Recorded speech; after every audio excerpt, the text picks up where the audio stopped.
Hello, welcome to the Liz Wheeler Show. I'm Liz Wheeler. We are, yes, you guessed it, at NatCon 3 in Miami, still here.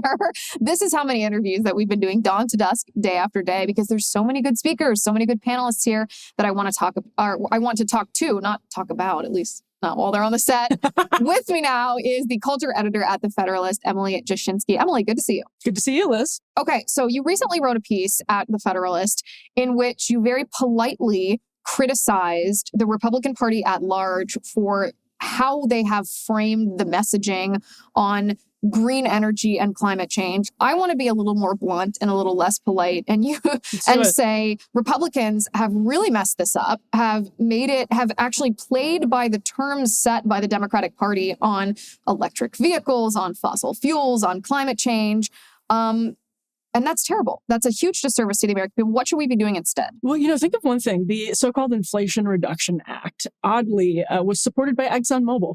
It's basically a climate bill, and it was supported by ExxonMobil. So there's a lot of money to be made actually in new energy. Of course, there's still a lot of money in fossil fuels, but there are a lot of people who are invested in new energy and will make a lot of money off of it. And a lot of those people are Republican donors. A lot of those people are, in the consulting world. And I think that has some influence over it. But to your point, on a broader level, when I was researching the piece you referenced, I was looking at a study from Berkeley that crunched the numbers since 2005 or 6, and of the truly insane amount of money that has been spent in federal subsidies since the Bush administration, the majority of it, something like 65%, has gone to upper earners. And federal subsidies for green energy. Green energy, period. So when you look at electric vehicles, the numbers are 90% of subsidies for EVs have gone to the top income quintile. It's unbelievable. So it's basically just forcing the middle class to pay for their rich neighbors' Chinese solar panels. I do think that we need to, for national security reasons, transition to energy independence in the United States. There's no question about it. But this transition has just overwhelmingly benefited the rich and has forced the middle class to shoulder that burden financially, culturally. They want you basically to be eating less steak, having less kids, driving fewer trucks, and basically just being less happy. It's a culture war, right? It's an assault on the middle class. Right. This should actually be like the easiest messaging ever for the Republican Party, right? It's a layup. But Mitch McConnell, and this is the genesis of the piece was really me thinking about how Rick Scott and Mitch McConnell, and Rick Scott was here at NatCon, I think, talking about some of these things. There's been this sort of simmering feud that boils over to the surface between those two about since the spring, because Mitch McConnell still seems to be deeply uncomfortable with culture warriors in the Republican Party. And Rick Scott, I think, understands to some extent that is actually politically easier. It's better for Republicans to be bold on the culture war. Ronald Reagan said, bold colors, not pale pastels. Mitch McConnell is the living embodiment of a pale pastel. And I actually think he's a liberal. He's not. I don't think he's conservative. One of the least popular politicians polling-wise in the country. And he's the one who's pulling the strings. He's the one that's uncomfortable with Blake Masters, who was also here. He doesn't like J.D. Vance. He doesn't see them as good candidates. And he said as much recently to the press in August of an election year. It's just kind of incredible. But the reason why isn't just culture warrior. It's because Mitch McConnell doesn't want any discussion about election integrity. He agrees with the left on January 6th, and he controls the largest super PAC in the country that gives money to elect Republicans to the Senate. So any Republican who relies on money from Mitch McConnell can't contradict Mitch McConnell's liberal ideology, or else they risk losing the funding that helped them get into the Senate in the first place. It's so messed up. Right. I actually remember this was probably like 5 years ago, talking off the record with two very high profile politicians at the time who were discussing, their idea. This was during the Trump administration, that what voters do is open up their bills at the kitchen table and look at them and say, wow, the Republican Party saved me money. I'm going to go out and vote Republican. And this is literally what they were saying is how people vote. That was their understanding of how you win in politics, is that people are going to sit down at the kitchen table, crunch the numbers and say, oh, thanks, Republicans. I'm now going to go get off my butt and go vote for Republican. That's obviously not how it works. And you have to animate voters. But this is a layup. You don't have to compromise any moral values. It's in fact more moral to be pointing out that this is a culture war on America's middle class. Nobody wants to talk about it in the press because the press is, overwhelmingly in favor. They're the ones that are getting the cheap solar panels. They're the ones that are driving the Teslas and the cheap EVs. But the rest of us are just footing the bill. I mean, it's a scandal it's like a slow motion scandal that's been playing out for 2 decades, and Republicans don't want to talk about it. Do you think people's eyes will be opened now that Gavin Newsom, for example, in California, 2% of vehicles in California are electric vehicles, 98% are gas powered. And in this energy crisis that Newsom himself created, he's asked owners of electric vehicles, the 2%, not to charge their vehicles. And yet he wants to force the entirety of California to own electric vehicles by 2035. Are people's eyes going to be opened to this? Are they going to see that it's a scam? How could they not? I mean, Gavin Newsom is the perfect example. Within 2 weeks, like within a week, actually, of him saying that we're putting everybody on this off ramp from fossil fuels or for diesel powered cars by 2035. Within a week of that, he was telling people not to charge their EVs because of the energy crisis in California. So he's saying, I assigned a story at the Federalist with this headline right away. As soon as I saw it, I was like, we need to write a story that says Gavin Newsom, buy EVs, just don't charge them. It's insanely stupid. And yet, I didn't hear the national media talking about that at all. There's no framing about how idiotic it is. It's just, the moral way to save the planet, but it's shouldering people who can't use EVs, maybe have to drive really long distances for work. They have to commute back and forth because their parents are their childcare. I mean, there are so many different reasons that it's not convenient for a middle-class person in the way that it is for an upper-class person. Also, the cost of an electric vehicle, isn't the average cost like $60,000 or $70,000? They're very expensive. And to the extent that they're even as much as they are right now, even as expensive as they still are, the rest of us are still footing the bill for them.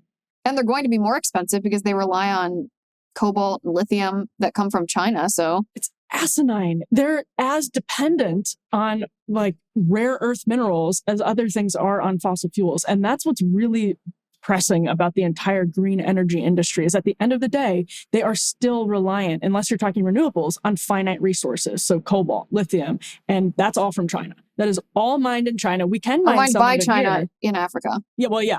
And, we can mine some of it here, but you're still getting to a finite supply. You're still not, it doesn't solve the problem in some extent to the extent it makes us reliant on China. It worsens the problem. And it's not a major scandal. It's a layup for Republicans to talk about. It should be a layup for Republicans to talk about, but that's what you were writing in your piece. Essentially a directive for Republicans. Listen, if you don't understand this problem, read this information. This is what you need to know. This is the implications of it.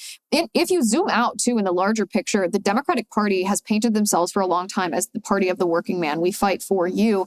It's the opposite of that right now. One of the unique things about the United States of America is our middle class. It's the prosperity enjoyed by our middle class. And part of that is, suburban America. Part of that is blue collar work. The left is actively trying to destroy all of those things. Look at what they're trying to do with the suburbs and the zoning laws. That would fundamentally change what our country is and how it works.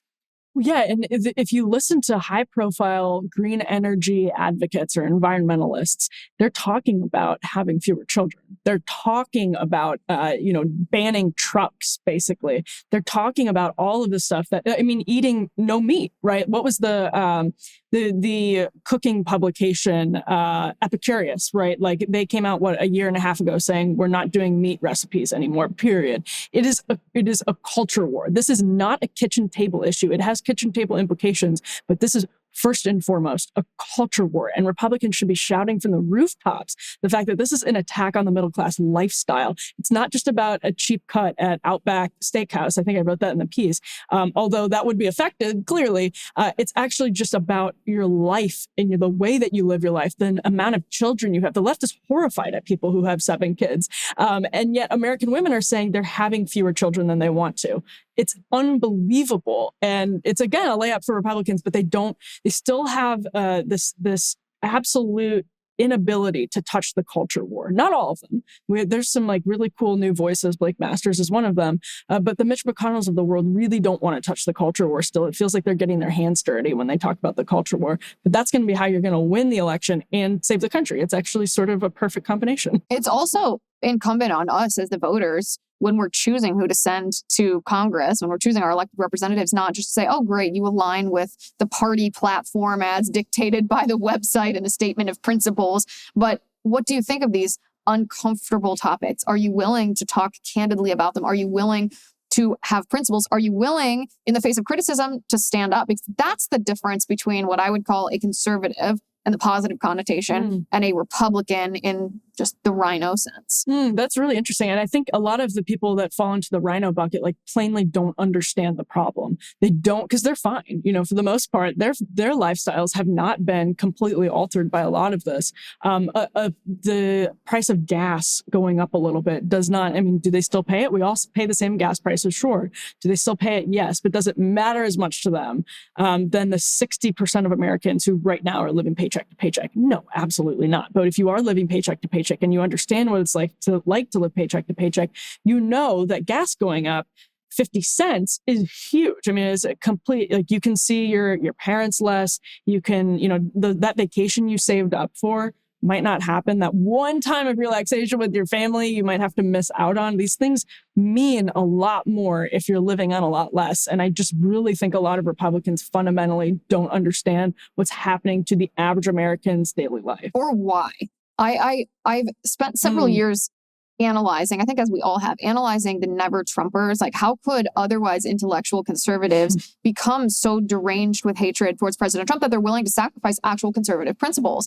And part of my thought process has just been, and I'll use a concrete example here, Mitt Romney, is I think a lack of understanding of the political opposition that we face. Because if you think that you're facing Joe Biden, just kind of an old fuddy-duddy who is Democrat but not evil, then you're going to call him, as Mitt Romney did in The Atlantic, a genuinely good man. But if you understand the reality that what we're facing is, yes, Joe Biden is old and he's surrounded by radical Marxists who are using every tool in their disposal to fundamentally change our culture in order to subvert our governmental institutions by way of toppling our cultural institutions, then you respond to him in a very different way. And I think some Republicans fall into that camp, even if they're not rabid never Trumpers, fall into that camp just lacking awareness of the severity of what our political opposition has embraced. It's such an interesting perspective because I think back to 2020 and remember how many, someone just yesterday asked me, like, were you surprised by 2020? And my answer was obviously no, absolutely not. I wasn't surprised, but a lot of Republicans seemed shocked that this was happening. And it was hard to watch. I'm from not very far from Kenosha. And yeah, it's incredibly difficult to watch. And the extent to which it got out of control surprised me a little bit, but it wasn't surprising to me whatsoever that any of it was happening.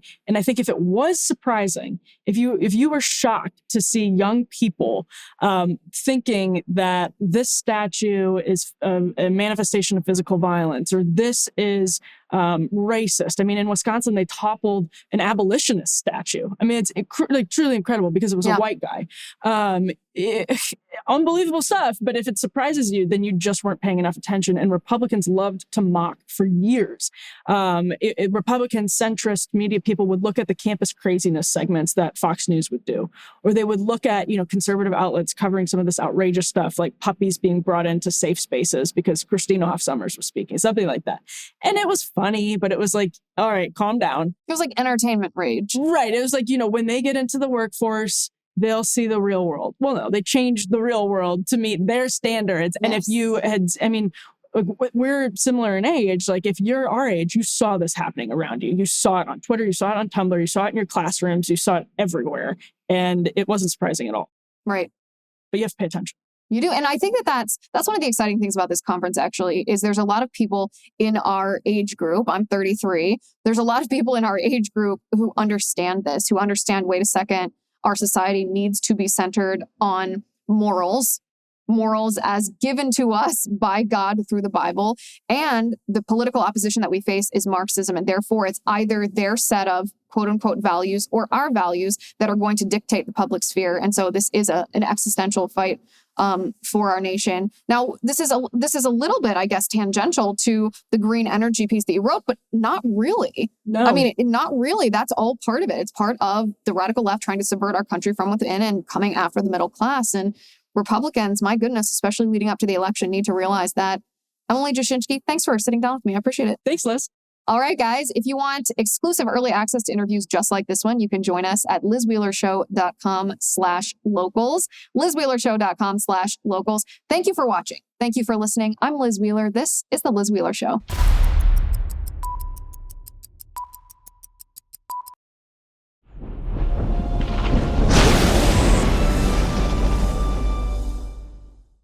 If you haven't already, give this video a thumbs up, hit the subscribe button below, and ring the bell to make sure you never miss a video.